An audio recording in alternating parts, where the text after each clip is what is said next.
আসসালামু আলাইকুম দর্শক। মাত্র ১০ মিনিটে তাও আবার শুধুমাত্র ৩টি উপকরণ দিয়ে তৈরি করে নিতে পারবেন এই মজাদার শীতের ভাপা পুলি। ভাপা পুলি অথবা মেরা পিঠা যে যেই নামেই ডাকেন, এটা কিন্তু খেতে ভীষণ মজাদার। শীতের সকালে অথবা সন্ধ্যায় এই পিঠা খেতে খুবই মজার হয়। আশা করি আজকের রেসিপি অনেক বেশি ভালো লাগবে। এখন এই পিঠা তৈরি করার জন্য ভিতরের পুর তৈরি করে নেব।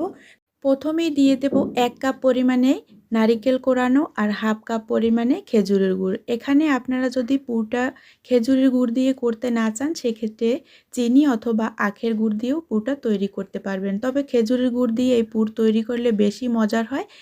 এখন এরকম নেড়েচেড়ে যখন নারিকেল থেকে পানি ছেড়ে আসবে, তারপর আরেকটু আলতোভাবে জাল দিয়ে এটাকে নেড়েচেড়ে এইভাবে পুর তৈরি করে নিতে হবে। মানে শুকনো শুকনো আঠালো টাইপের একটি পুর তৈরি করে নিতে হবে। পুরটা তৈরি করা কোনো রকমেরই ঝামেলা না, শুধু চুলায় দিবেন আর হয়ে যাবে। তো পুরটা তৈরি হয়ে গেল। এইদিকে এখন আমি পিঠার জন্য কাইটা তৈরি করে নেব। এখন ১.৫ কাপ চালের গুঁড়ার জন্য আমি ২ কাপ পরিমাণে পানি নিয়েছি, দিয়েছি স্বাদ মতো লবণ। ১.৫ কাপ শুকনা চালের গুঁড়ার জন্য কিন্তু ২ কাপ পানি একদম পারফেক্ট আছে। আপনারা যদি এখানে ভেজা মানে আতপ চালের গুঁড়া দিয়ে কাইটা তৈরি করেন, সেক্ষেত্রে পানির পরিমাণটা কিন্তু কম লাগবে। এখন চালের গুঁড়াটা দিয়ে অনবরত নেড়েচেড়ে আর চুলার আঁচ মিডিয়াম টু লো রেখে তারপর এটাকে ভালোভাবে নেড়েচেড়ে নিতে হবে। আর চুলার আঁচ যদি এই কাইটা তৈরির ক্ষেত্রে একদম বাড়িয়ে দেন, সেক্ষেত্রে কিন্তু পানিটা খুব দ্রুত টেনে যাবে আর এই কাইটা কিন্তু একদমই পারফেক্টলি মসৃণ হবে না আর নরম হবে না। যদি নরম না হয়, সেক্ষেত্রে কিন্তু আপনার পিঠা বানাতে গেলে পাশ থেকে ফেটে যাবে আর পিঠাটা ভালো শেপ আসবে না।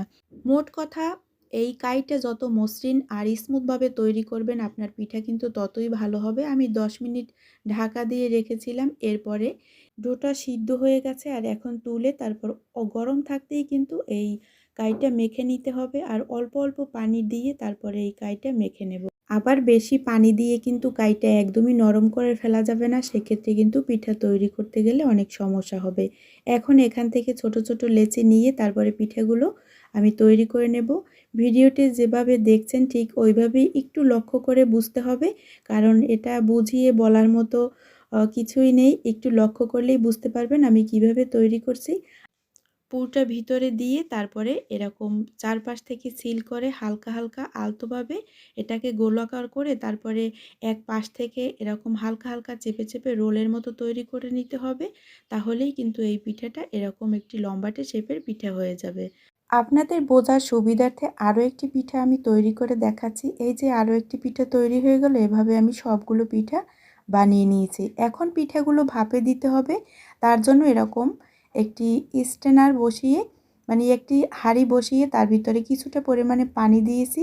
আর আমি রাইস কুকারের যে স্ট্রেনারটা থাকে সেটা দিয়ে আমি আজকের পিঠাগুলো ভাপে বসিয়ে দেবো আর হালকা একটু তেল ব্রাশ করে দিলাম, যাতে এই পিঠাগুলো ভাপ দেওয়ার পর এটা মোল্ড আউট করতে মানে তুলতে পিঠাগুলো অনেক সুবিধা হয়। তো এইভাবে সবগুলো পিঠা দিয়ে আমি ১০ মিনিট অপেক্ষা করছি।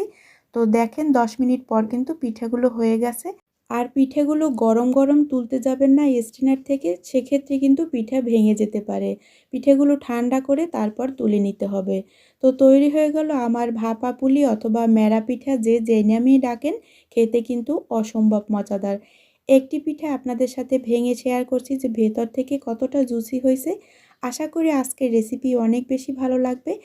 আর রেসিপি ভালো লেগে থাকলে এরকম পিঠা এই শীতে অবশ্যই একদিন হলেও ট্রাই করে দেখবেন। দেখা হবে নতুন পর্বে। সবাই ভালো থাকবেন। আল্লাহ হাফেজ।